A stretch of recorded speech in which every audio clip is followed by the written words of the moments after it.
સતત બંધકાળ અબંધકાળ વગેરેની આપણે વાત કરી.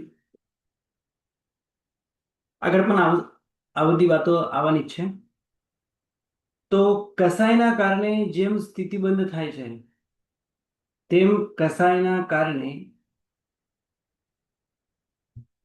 રસબંધ પણ થાય છે. તો હવે સ્થિતિબંધની વાત આવી તો આપણે હવે રસબંધની પણ વાત કરીએ. કોઈ પણ એક સ્થિતિ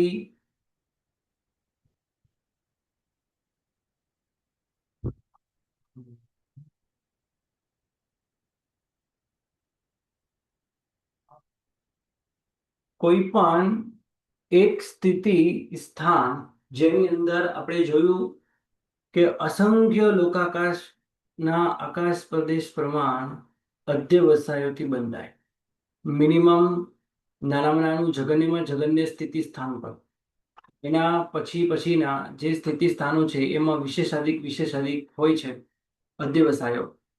આ વાત આપણે પહેલા કરી સ્થિતિ બંધમાં. હવે વાત આવે છે મુખ્ય રસબંધમાં. રસબંધની અંદર પણ આવી જ વાતો આપણે અહીંયા કરશું. સાથે સાથે જે તમારો પહેલો પ્રશ્ન છે એ સ્થિતિ સ્થાન કે રસસ્થાનના સ્પર્ધકોના વર્ગનાઓ એ બધી વાતો પણ આવવાની જ છે. આગળ આપણે કરશું.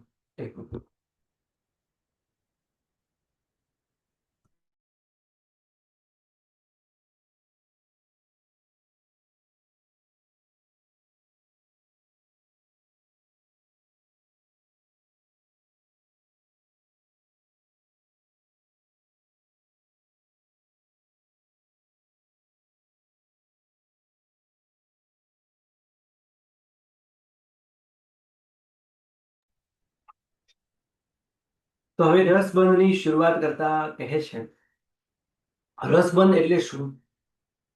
તો રસબંધ એટલે કર્મની પાવર, કર્મની અંદર રહેલી શક્તિ કે જે શક્તિના માધ્યમે કાં તો જીવના અનંત શક્તિને ઢાંકી દે છે, ગુણ પ્રગટ નથી થવા દેતો, કાં તો પછી એવી સુખ અને દુઃખની વેદના આપ્યા હોય કે જીવ એની અંદર અસ્તવ્યસ્ત બની જાય. અશાતા વેદનાના કારણે જીવ અત્યંત દુઃખી થાય અને દેવલોકમાં સુખના સાધનોથી અનંત સુખી પણ થાય. તો હવે અહીંયા વાત કરતા કહે છે કે રસબંધ દ્વાર નંબર 21 આત્મા ઉપર લાગેલા કર્મના દરેક પરમાણુમાં રહેલા રસને જો કેવલ જ્ઞાનથી એને છેદવામાં આવે તો જેના બે વિભાગ ન થાય તેવા જે રસનો અંશ તે રસનો અવિભાગ કે રસાણુ કહેવાય છે. અવિભાગ જેના બીજા બે વિભાગ ન થઈ શકે તે, અથવા રસાણુ પણ કહી શકાય. સર્વ જઘન્ય રસ વાળા પરમાણુમાં પણ આવા સર્વ જીવ કરતા અનંત ગુણ રસનો અવિભાગ હોય છે, એટલે રસાણુ. જગન્યમાં જગન્ય સ્થિતિ બાંધી હોય, જગન્યમાં જગન્ય રસ બાંધ્યો હોય, તો એ રસની અંદર પણ કેટલી શક્તિ હોય, એટલે એ રસ કેટલા શક્તિથી યુક્ત હોય, સર્વ જીવ કરતા અનંત. કેમ આટલી મોટી સંખ્યા? સર્વ જીવ એટલે બહુ મોટી સંખ્યા થઈ.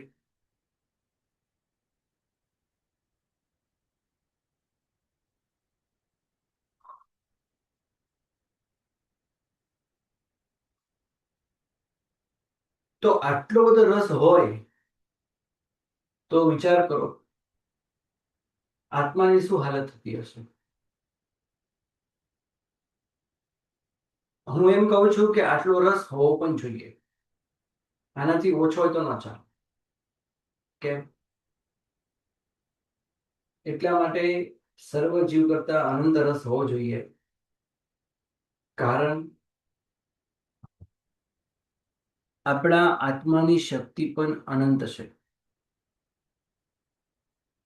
અનંત વીર્ય બળ આત્મામાં પ્રગટ થાય છે, એ પણ અનંત છે. એ અનંત શક્તિને ઢાંકવા માટે અનંત શક્તિની જરૂર પડે, અને આ રીતે અનંત શક્તિ આ અનંત રસાણુના શક્તિથી ઢંકાય છે. આત્માની અનંત શક્તિને ઢાંકવા માટે કર્મને પણ અનંત ગણો રસ પ્રગટ કરવો, ત્યારે જીવ પોતાના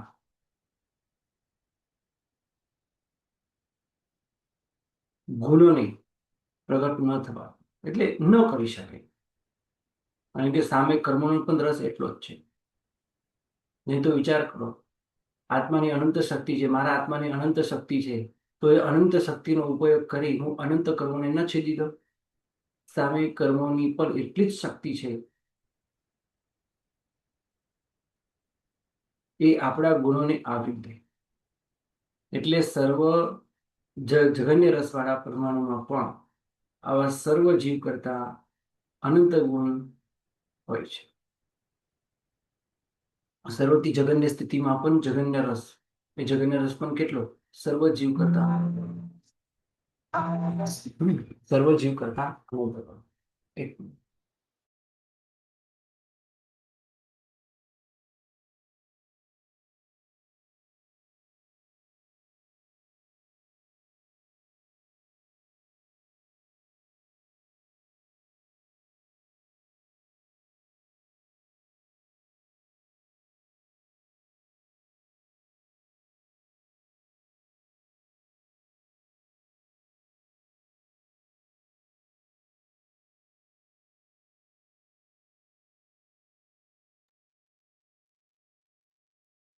તો આગળ કહે છે, સર્વ જગન્ય રસવાળા પરમાણુમાં પણ આવા સર્વ જીવ કરતા અનંત ગુણ રસના અવિભાગ હોય છે.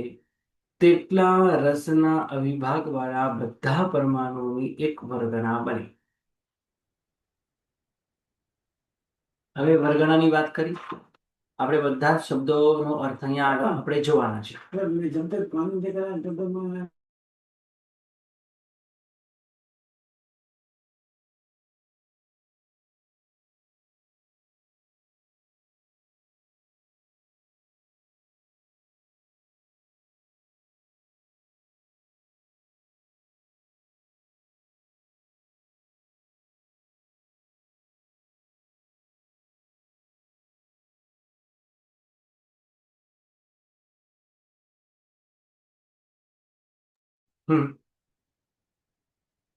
તેટલા રસના અવિભાગ વાળા બધા પરમાણુઓની એક વર્ગણા બને છે. એટલે વર્ગણાની વ્યાખ્યા તમે આ રીતે બનાવી શકો કે સરખે સરખા શક્તિ વાળા વર્ગણાઓનો સમૂહ, એનું નામ વર્ગ. નહીં, સરખે સરખા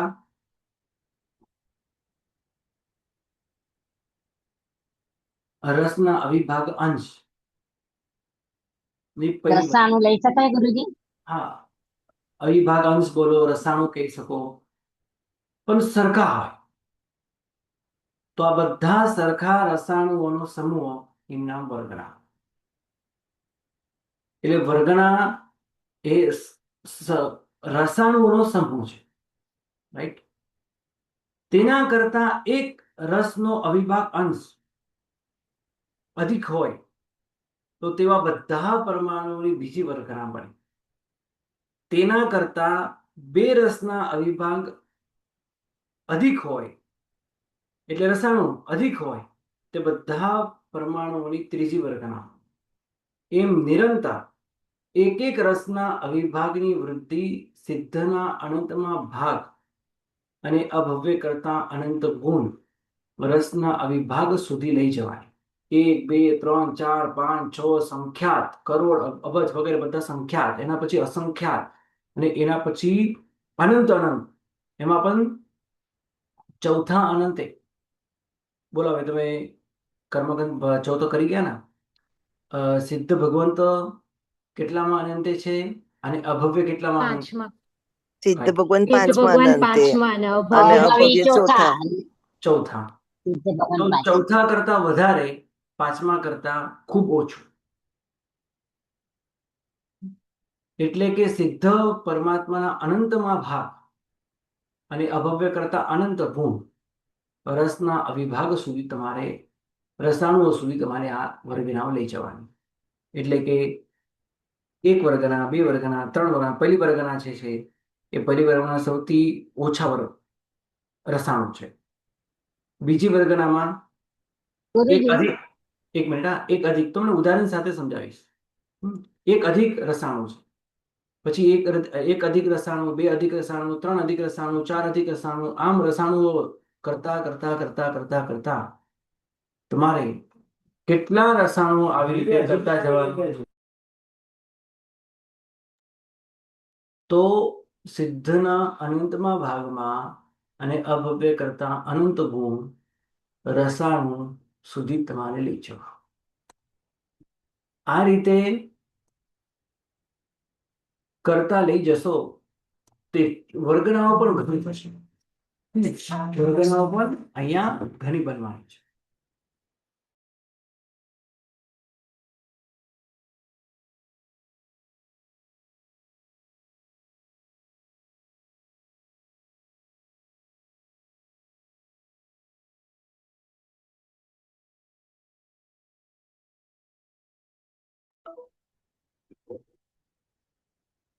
તેટલા રસના અવિભાગ વાળા બધા પરમાણુઓની તે વર્ગના જાણવી. આ બધી વર્ગનાના સમુદાયને એક સ્પર્ધક કહેવાય છે. એટલે સરખે સરખા રસાણુઓની વર્ગણાઓ બને. એટલે વર્ગણાઓની વ્યાખ્યા એ બને કે સરખા સરખા રસાણુઓનો સમૂહ, એનું નામ વર્ગણા. વર્ગણાઓનો સમૂહ, એનું નામ સ્પર્ધક. અને સ્પર્ધકનો સમૂહ, એનું નામ એક રસસ્થાન. અને આવા અનંત અનંત રસસ્થાનો છે. ઉદાહરણ સાથે સમજવાનો પ્રયત્ન કરશું, થોડી વાર રાહ જુઓ. તેટલા રસના અવિભાગ વાળા બધા પરમાણુઓને તે વર્ગના જાણવી. આ બધી વર્ગણાના સમુદાયને એક સ્પર્ધક કહેવાય છે. ત્યાર પછી સર્વ જીવ કરતા અનંત ગુણ રસના અવિભાગનું અંતર પડે છે, અને પછી બીજું સ્પર્ધક શરૂ થાય છે. બીજા સ્પર્ધકની જગન્ય વર્ગણામાં એક સ્પર્ધકની ઉત્કૃષ્ટ વર્ગના રસના અવિભાગ અને પ્લસ સર્વ જીવ કરતા અનંત ગુણ રસના અવિભાગ હોય છે. પછી રસના અવિભાગની એકોત્તર વૃદ્ધિ કરવી, યાવત સિદ્ધનો અનંતમો ભાગ અને અભવ્ય કરતા અનંત ગુણ, આ બધી વર્ગણાઓનો સમુદાય તે બીજું સ્પર્ધક કરાય. ત્યાર પછી સર્વ જીવ કરતા અનંત ગુણ રસના અવિભાગનું અંતર પડે, અને પછી ત્રીજું સ્પર્ધક શરૂ થાય છે. આમ અનંતા રસ સ્પર્ધકો બને છે. એ પણ કેટલા, બધી વાતો અહીંયા આપણે કરીએ. સ્ટેપ બાય સ્ટેપ સમજવાનો પ્રયત્ન કરીએ.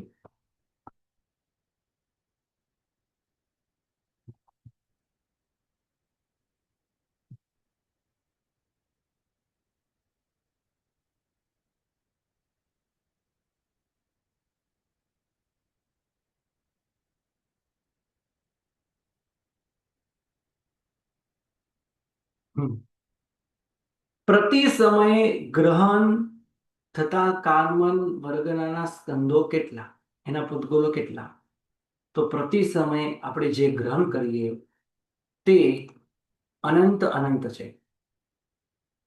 સર્વ જીવ રાશિ થી અનંત અનંત ગણો રસ હોય છે. પૂતગલો પ્રતિ સમય ગ્રહણ થાય છે અનંતા. દરેક પૂતગલમાં રસ સર્વ જીવ કરતા પણ અનંત ગણો. એક એક પૂતગલમાં પણ સર્વ જીવ કરતા અનંત ગણો રસ હોય. આ રસ પેદા કોણ કરે? આપણો આત્મા જ કરે. કોના આધારે? કસાયના આધારે.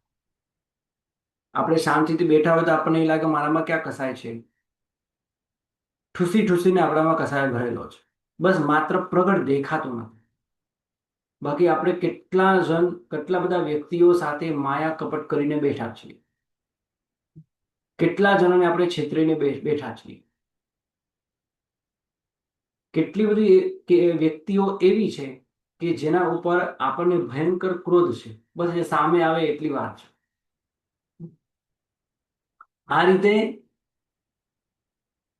ક્રોધ, માન, માયા, લોભ ચારે કસાય વિદ્યમાન છે, સંપૂર્ણ છે. અને પ્રતિ સમય જે કર્મ પૂતગલ આપણે ગ્રહણ કરીએ છીએ, એક એક કર્મ પૂતગલમાં પણ સર્વ જીવ કરતા અનંત ઘણો રસ હોય છે. આ રસ પેદા આપણે આ કસાયના આધારિત કરીએ છીએ. અભવ્યથી એ કેટલો છે? અભવ્યથી અનંત ગુણ અને સિદ્ધના અનંતમાં ભાગ જેટલા, એનો બરાબર અનંત જ થાય. હવે વિશેષણ કર્મ પૂતગલ લખ્યું છે એ વાત પછી કરીએ.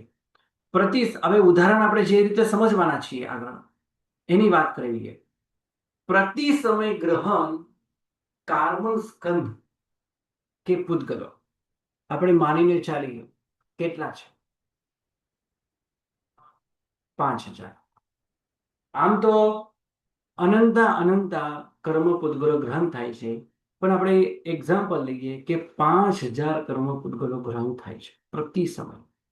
નંબર 2, સર્વ જીવ ની રાશિ. સર્વ જીવ કરતા પણ અનંત ગુણની રાશિ એટલે અનંત, એટલે કેટલા લઈએ? 1 લાખ.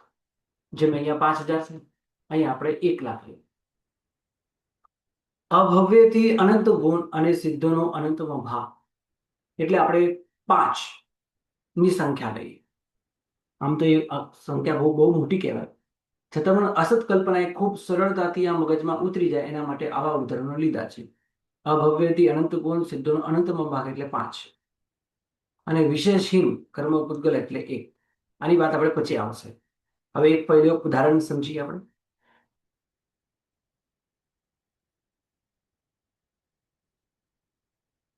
રસાયણ.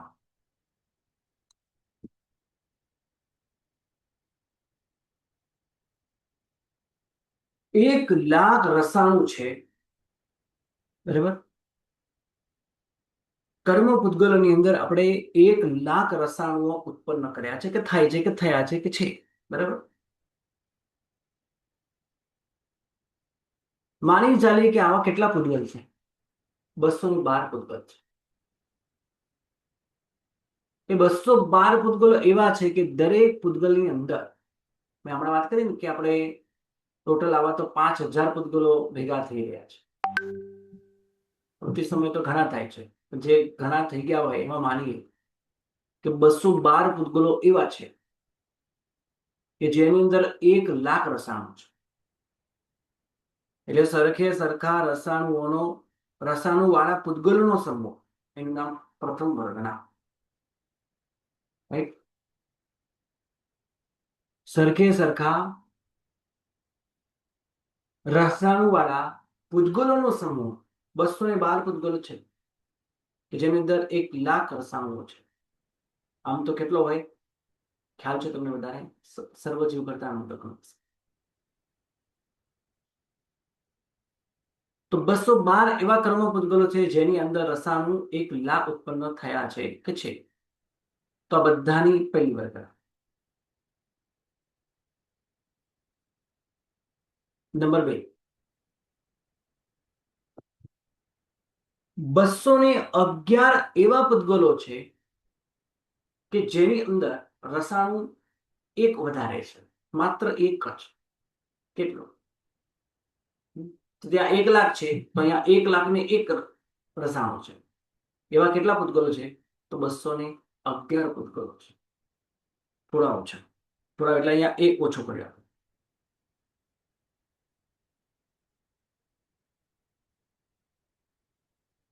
પછી 1 લાખ ને 2, 210. 1 લાખ ને 3, 209. 1,04,208. હવે તમે જુઓ, આપણે વાત અહીંયા એ પ્રમાણે કરી હતી કે અભવ્યથી અનંત ગુણ અને સિદ્ધનો અનંતનો ભાગ એટલે 5. આવી કેટલી વર્ગણાઓ આપણે જોવાની છે? તો આવી તો એક વૃદ્ધિવાળા આવા જે રસાયણો છે એ રસાયણો અભવ્ય કરતા અનંત ગુણ અને સિદ્ધનો અનંતનો ભાગ છે. એટલે આપણે 5 લીધા તો આપણે 5 સુધી લઈને ખેંચી કાઢીએ. 1, 2, 3, 4 અને 5. એટલે અહીંયા એક લિમિટ આવી. કઈ લિમિટ આવી? સર્વ જીવ કરતા નહીં, સિદ્ધનો અનંતનો ભાગ કે પછી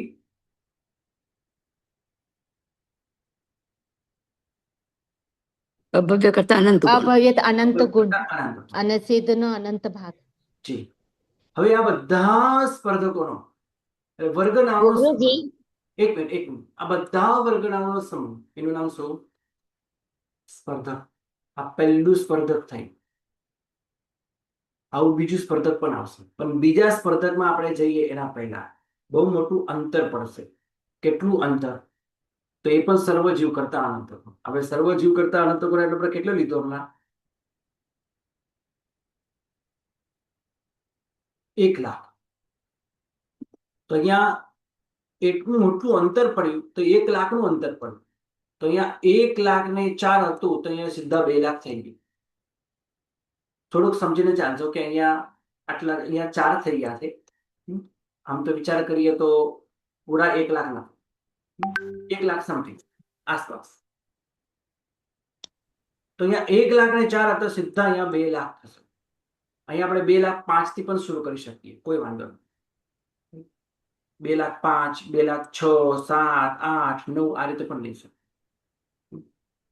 પણ અહીંયા 7, પછી 6, પછી 5, આ 4, 3. આ રીતે કર્મ પૂતગલો ઓછા થતા જશે પણ રસાયણો વધતા જશે. આ સ્વાભાવિક વસ્તુ છે. અને આ રીતે પણ વર્ગણાઓ કેટલી લેવાની?